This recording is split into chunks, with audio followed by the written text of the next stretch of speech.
Okay, in this video I'm going to show how to make a very simple homemade trap that you can make several of very cheap and carry with you, and you can load them with bait ahead of time or in the field, and they work very good for small game. And what I have here is I have a piece of 3/4 inch PVC that's 5 foot long, less than $1, 93 cents I believe this was at Menards. I have an oak dowel rod that's about 3 foot long, that was $1.33. A box of 16 penny common nails, a couple bucks, a wire coat hanger, 10 for $1. Now I'm going to set this video up to show you how to manufacture and use this trap, and I'm going to show you how I do that right now. Okay, so I've taken my multi-tool, I've cut a piece of this PVC about 6 inches long. Now I've got to drill a series of holes in here, and since I don't have a drill with me, but I do have an awl on my multi-tool, I can use the awl for that. The first holes that I want to cut in this are at one end of this PVC, preferably my smoothest or my non-smooth end if I have one, and I want to drill these holes basically perpendicular to each other.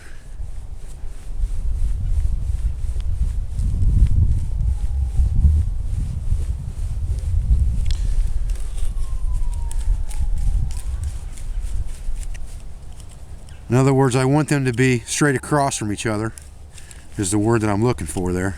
So I'll turn this over and drill another hole directly above that one.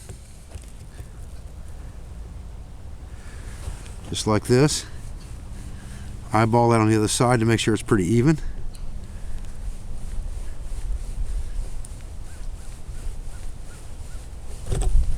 This would go a lot faster if you used a drill. I'm just showing you how to do it the hard way, in case you don't have a drill.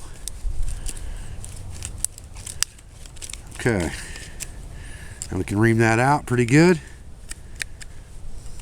and there we go. We have a hole directly through that.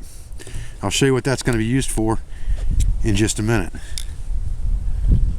Okay, so we've got several holes drilled in a circular fashion around this tube. Now in a real situation, if this wasn't just a demonstration, I'd want to punch those holes all the way through so that I had a multitude of holes going in basically an X pattern around the outside of this, and that is to release the scent of the bait. Basically, this is going to be our bait stick.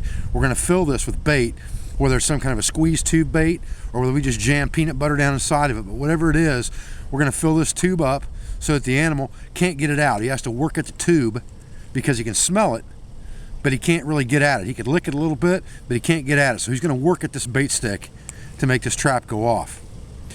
The next thing that we need for this trap is we need a stake.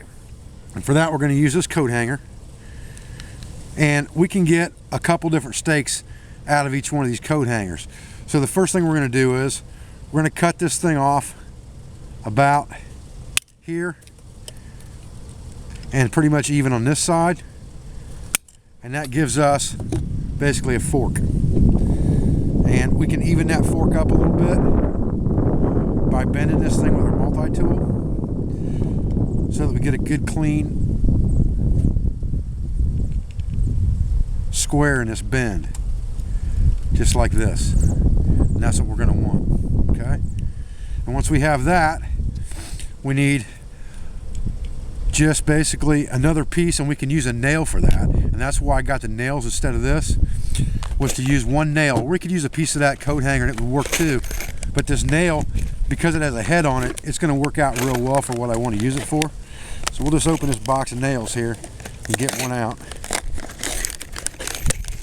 and that's going to be another piece of our trap. So we have 3 pieces now. We have our bait stick, we have our fork, and we have our stake for the other side of our bait stick. And now we need a trigger system, and that's what I got the dowel rod for. So I'm just going to take my multi-tool saw out here, and I'm going to cut a trigger that's about 2 inches long or thereabouts.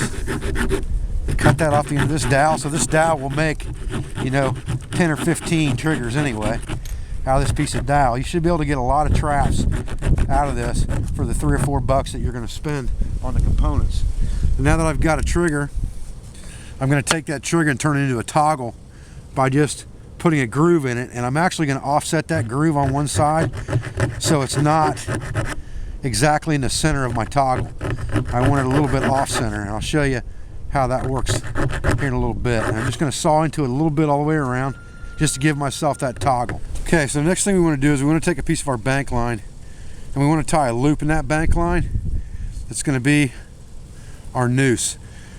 And that loop doesn't need to be a whole lot bigger in diameter really than our bank line is. We want it to slide through it, but we don't want it to be real loose.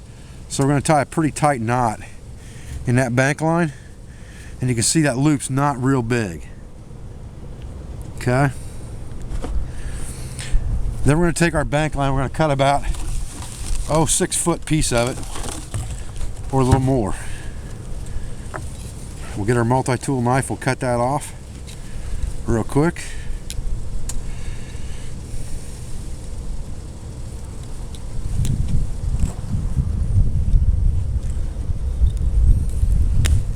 Okay.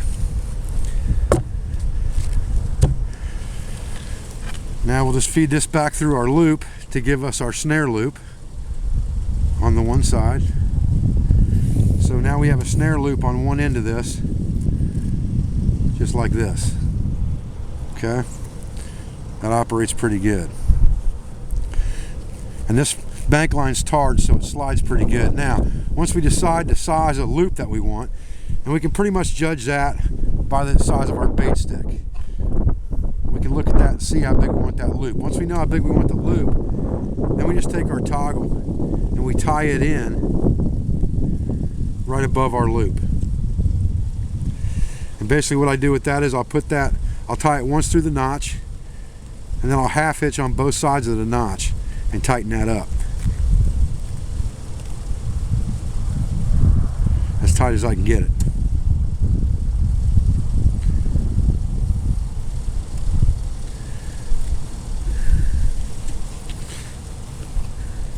And then I'll half hitch the other side as well and tighten it down as tight as I can get it, so that I have a half hitch on both sides of my trigger, just like that.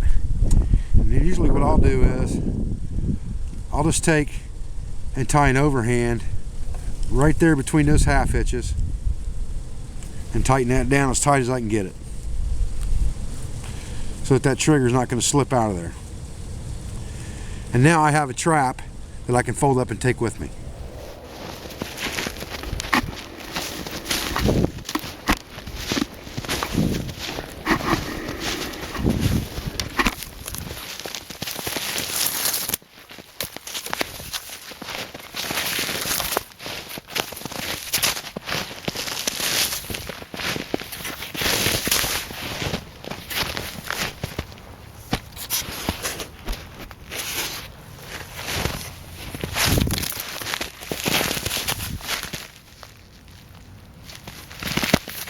Okay, so now I've found an area with a nice springy branch right here.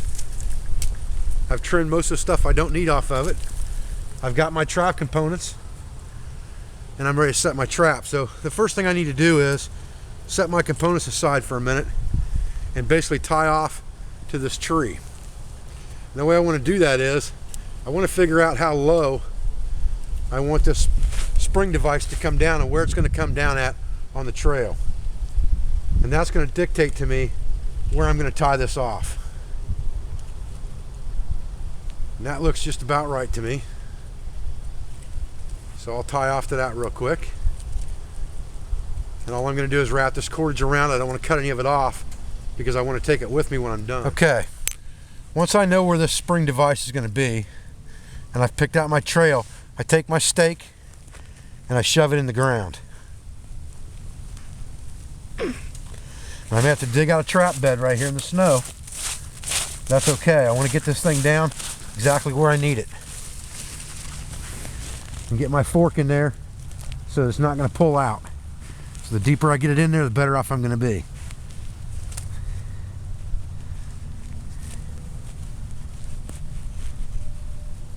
Okay. Okay.